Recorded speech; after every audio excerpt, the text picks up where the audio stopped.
Hi అండి, welcome to our channel. ఎలా ఉన్నారు అందరూ? మీరంతా బాగుండాలని నేను మనస్ఫూర్తిగా కోరుకుంటాను.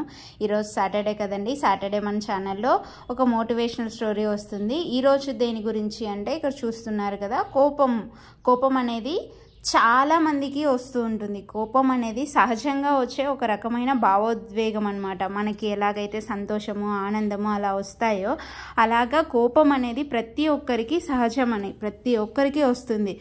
అది చిన్నవాళ్ళని కాదు, పెద్దవాళ్ళని కాదు. ఇక్కడ చూడండి, చిన్న పిల్లలు కూడా, చిన్న పిల్లలకు 1 సంవత్సరం నుంచి 2 ఏళ్ల సంవత్సరం వాళ్ళ నుంచి ముసలి వాళ్ళ వరకు కోపం వస్తుందన్నమాట. ఆ చిన్నపిల్లలు ఏం చేస్తారంటే గట్టిగా అరుస్తారు, ఏడుస్తారనమాట, అలా చూపిస్తారు. పెద్దవాళ్ళు అయితే తిట్టడం కానీ, కోపంగా అరవడం కానీ అలా చేస్తారనమాట. అలా తిట్టడం వల్ల ఎదుటి వాళ్ళని బాధ పెట్టినట్లు అవుతుంది కోపం వచ్చినప్పుడు.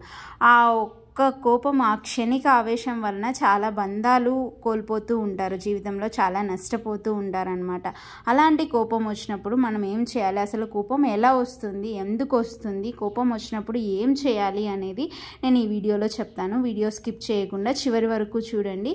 అసలు కోపము అనేది ఎలా వస్తుందంటే, కోపము అనేది మనిషికి ఒక భావోద్వేగం అని చెప్పాం కదా, అది మన మైండ్కి సంబంధించిందనమాట.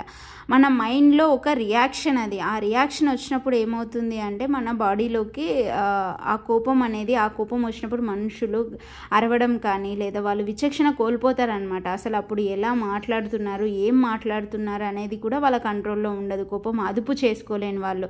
కొంతమంది కోపాన్ని కంట్రోల్ చేసుకుంటారు, వాళ్ళు జీవితంలో ప్రశాంతంగా ఉంటారనమాట. ఈ కంట్రోల్ చేసుకోలేని వాళ్ళు ఎదుటి వాళ్ళని బాధ పెడుతుంటారు. ఆ బాధ వల్ల వాళ్ళు చాలా నష్టపోతూ ఉంటారనమాట. అది ఏమాత్రం మంచిది కాదు. మనం జీవితంలో సంతోషంగా ఉండలేము. తర్వాత రియలైజ్ అవ్వాల్సి వస్తుంది, తర్వాత పశ్చాత్తాప పడుతూ ఉంటారు చాలామంది. బట్ ఆ కోపం వచ్చినప్పుడు ఆ 2 నిమిషాలు కానీ కంట్రోల్ చేసుకోగలిగితే చాలా మంచిది. అది వచ్చినప్పుడు ఏమవుతుంది అంటే, ఆ మైండ్లో మన కోపం అనే రియాక్షన్ వచ్చినప్పుడు మన శరీరంలో కొన్ని హార్మోన్స్ రిలీజ్ అవుతాయి అన్నమాట. దానివల్ల ఏమవుతుంది అంటే, మనం విచక్షణ కోల్పోతాం.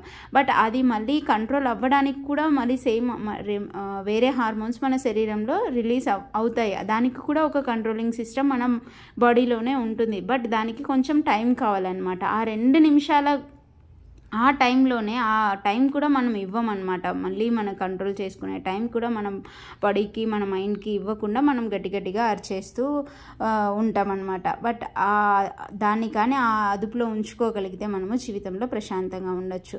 కాబట్టి ఆ కోపం వచ్చినప్పుడు ఏ వ్యక్తి మీదైనా కోపం వస్తుంటే, లేదంటే ఆ ప్లేస్లో ఉంటే కోపం వస్తుంటే, మీరు ఆ ప్లేస్ నుంచి వెళ్ళండి కొంచెం దూరంగా, లేదా ఆ వ్యక్తి నుంచి కొంచెం దూరంగా వెళ్ళండి.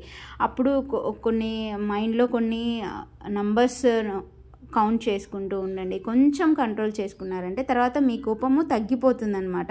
అప్పుడు హ్యాపీగా ఉండొచ్చు. అలాగే యోగా చేయండి. అలాగే కొంతమంది ధ్యానం చేస్తూ ఉంటారు కోపాన్ని కంట్రోల్ చేసుకోవడానికి. యోగా, ధ్యానం 2 మంచివే. ఆ 2 చేస్తే కూడా కోపం అదుపులో ఉంటుంది అనమాట. అలాగే కొంతమంది బ్రీతింగ్ ఎక్సర్సైజెస్ కూడా చేస్తూ ఉంటారు. బ్రీతింగ్ ఎక్సర్సైజ్ చేసినా కూడా చాలా మంచిది, మన కోపం కంట్రోల్ అవుతుంది. అది ఆ కోపం కంట్రోలింగ్ సిస్టమ్ కూడా మనలోనే ఉంది. కాబట్టి కొద్దిగా ఆలోచించినారంటే మీరే రియలైజ్ అవుతారు అసలు ఏంటి అనేది. ఇది అండి, ఈ వీడియో మీకు నచ్చినట్లయితే లైక్ చేయండి. అసలు కోపం తెచ్చుకోవద్దని. ఆ కోపం వల్ల మీకు నష్టమే తప్పితే ఎటువంటి లాభము ఉండదు. ఎదుటి వాళ్ళకి లాభము ఉండదు, నష్టము ఉండదు. బట్ మీరే నష్టపోతారు. కాబట్టి ఎక్కువ కోప్పడకండి, ఎవరి మీద కోప్పడకండి, మీరు కోపం తెచ్చుకోకండి. జీవితంలో ప్రశాంతంగా ఉండండి.